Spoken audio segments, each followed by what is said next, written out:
Prišiel som 3 roky dozadu, lebo začala vojna a išli sme na Slovensko. Nemal tu kamarátov, iná krajina, iná kultúra a najťažšie bola komunikácia, pretože nevidel vôbec jazyk. Bol taký pocit, že možno, že neskočím základnú školu, lebo nevedel som dobre písať písomky, nechápal som ich. Počet študentov prichádzajúcich na strednú školu z Ukrajiny každým rokom narastá. Evidujeme tento školský rok príchod študentov z Ukrajiny, ktorí k nám prichádzajú bez rodičov. Skúsme si my predstaviť, keby sme utekali, ako by sme sa cítili. Je to naozaj veľmi ťažká a citlivá téma a tak sme sa rozhodli poskytnúť týmto študentom program Buddy.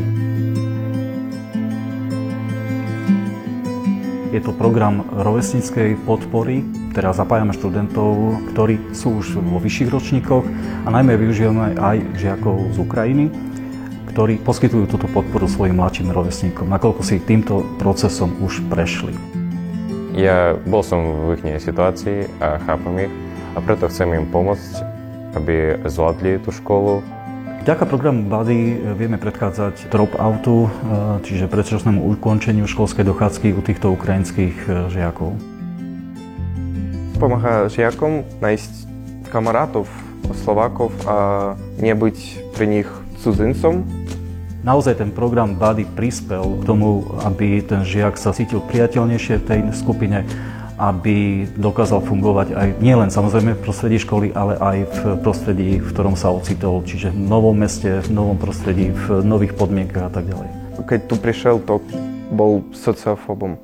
Teraz rozprávam so všetkými, ako ja to prežil.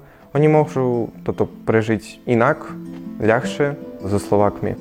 Tu je jedna cesta, ktorá otvára možnosti kreovať mladých ľudí, nielen ukrajinských, ale aj našich slovenských. Čiže je to prínos aj obrovský pre našu spoločnosť, pre našich mladých ľudí. Je to výborný nástroj na to, ako budovať v tých žiakoch sebadôveru, základné ľudské vlastnosti, empatiu.